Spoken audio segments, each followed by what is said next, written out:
এই চলো। আরে আমি মেয়েকে কি করছো? কি করছি মানে? চলো এখান থেকে। এই অফিসে আর তোমার চাকরি করতে হবে না, চলো। না না, কি হয়েছে বলো, ঠান্ডা মাথায় বলো, কি হয়েছে তোমার? কি হয়েছে তুমি বুঝো না? হ্যাঁ, আজকে 6 মাস ধরে তো 1 টাকাও বেতন দেয় না। আমরা কিভাবে চলি? আমরা কিভাবে চলবো? আমরা কি না খেয়ে মরবো নাকি আমরা মানুষ না? তুমি এখান থেকে আরে চলো। দাঁড়া দাঁড়া, ঠান্ডা মাথায় বলো। ম্যানেজার সাহেব বলছে আগামী মাসে বেতন দিবে আমাদের। আগামী মাসে বেতন দিবে না? জি। এরকম আগামী মাস করতে করতে 6 মাস হয়ে গেছে। আমাদের যে বাসা ভাড়া দিতে হয়, আমাদের যে বাজার সদাই করতে হয়, এগুলো কি হাওয়ার থেকে আসে? শোনো, আমি চাই না এখানে আর তুমি চাকরি করো। আমিও চাকরি ছেড়ে দিয়েছি। এরকম অফিসে না চাকরি করার কোনো মানে হয় না। যেখানে বেতন দেয় না 6 মাস ধরে, সেখানে কি দেখে চাকরি করব? চলো তুমি। দাঁড়াও দাঁড়াও দাঁড়াও, এই মাসে বেতন দিবে ম্যানেজার সাহেব কথা বলছে, এই মাসে শিওর বেতন দিবে আমাদের।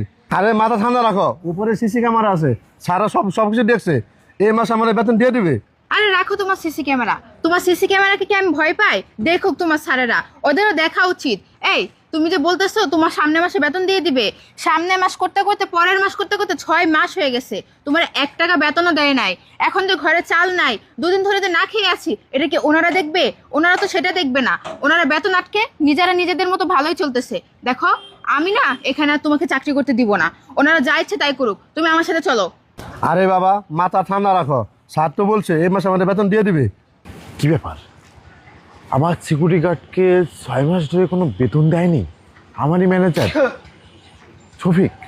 এই শফিক কত বড় বেয়াদব যে আমার অফিস থেকে বেতন নিয়ে যায়, সিকিউরিটি গার্ডের কোনো বেতন দেয়নি। তাহলে কি আমি ধরে নেব সিকিউরিটি গার্ডের বেতন মেরে খাইছে এই শফিক আমারই ম্যানেজার? এই তুমি চলো আমার সাথে। এই বেতন দিবে দিবে না, এটা আমি আরো 5 মাস আগে থেকে শুনতেছি। ওরা না আমাকেও বলছে যে বেতন দিবে। আমি বলছি ওদের বেতন আমার লাগবে না। শোনো, তুমি যদি আমার সাথে না যাও, আমি একাই চলে যাব।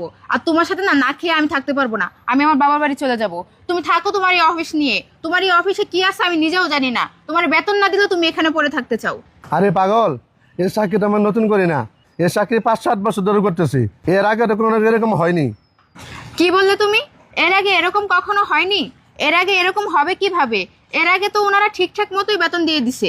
আর ইদানিং ওনারা বেতন নিয়ে যে অবস্থা করতেছে, তাতে মনে হয় না ওনাদের কোম্পানিতে কেউ জব করতে পারবে। শোনো, আমি তোমাকে আবারও বলতেছি, এখানে পড়ে থেকো না। এখানে পড়ে থাকলে সংসার কখনোই চলবে না।